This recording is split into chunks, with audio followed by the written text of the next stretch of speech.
great leader. So, yeah, like you said, I've been around three of those great quarterbacks, and he definitely has the traits for that all three of them showed.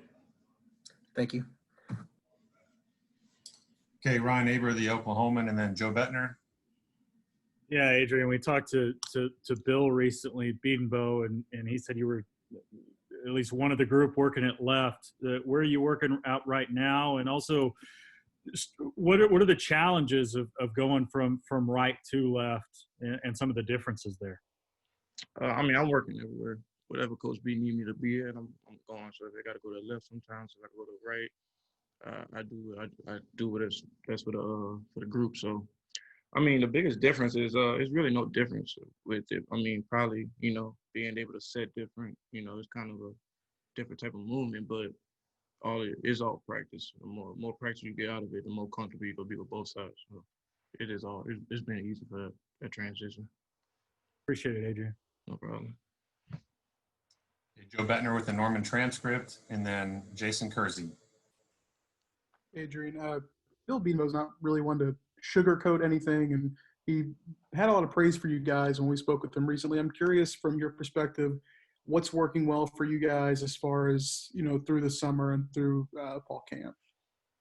I could say do everything that's been going on, in the world with the virus and everything.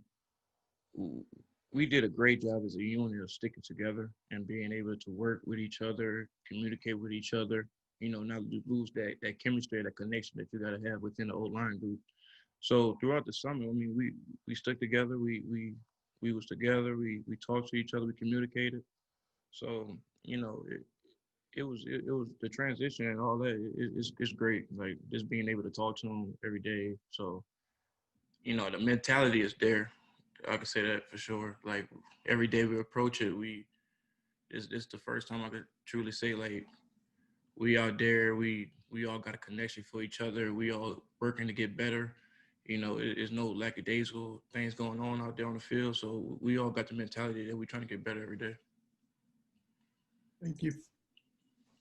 Okay, let's go to Jason Kersey of The Athletic, and then Kerry Murdoch.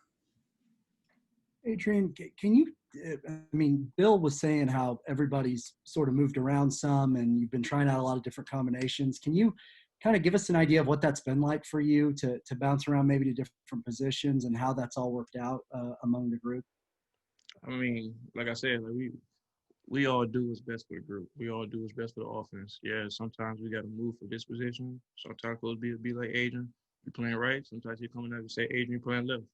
So all I could do is just get that in my mind and be ready for that practice. So that's how we approach it. That's how everybody in the room approaching it. We know how this time is, and we know situation that we're going to be in. So however it handles, that's how we're doing it.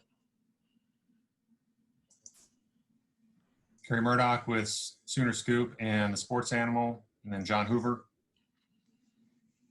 Adrian, you've got a lot of young guys, at other positions, quarterback, running back. How much, I don't know, pressure is the right word, but how much of a responsibility do you guys feel as an offensive line, as a unit, to really kind of be the bedrock of the offense early? We always put the load on us. We always put the load on the offensive line.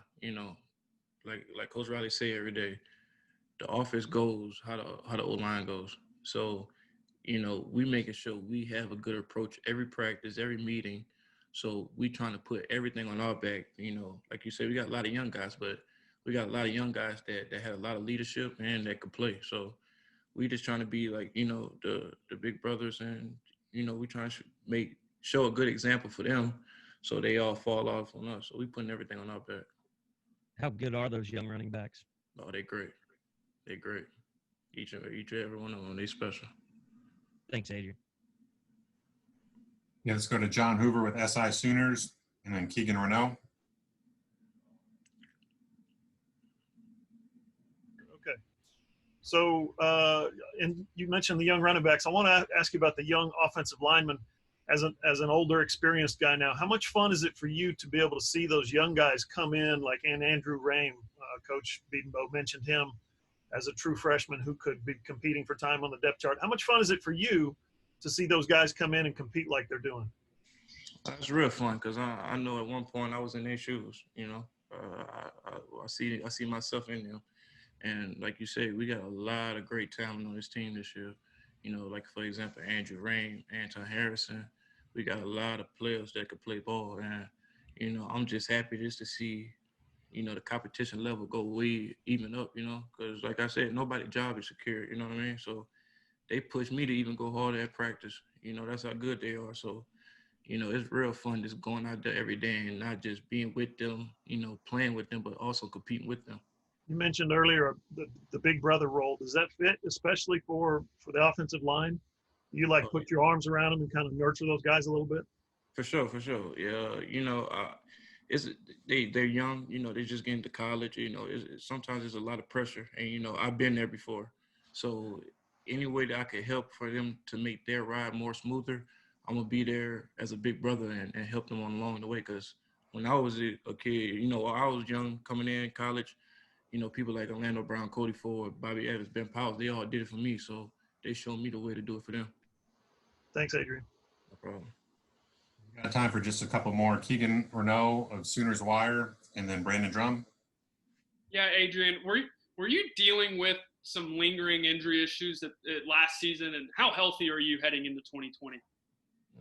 I'm healthy. I'm 100%. I'm ready to roll. Thank you. Okay, Brandon Drum with OU Insider, and then James Hale. Yeah, Adrian, you talked about nurturing the young guys and how you were nurtured as well. But can you talk about just the difference between this year's offensive line and the mentality? Because you guys were kind of young last year, everybody kind of being first-year starters as comparison to this year. And your mindset going to, I guess, the difference between 2018 version or 2019 Adrian Ealy to 2020 Adrian Ealy.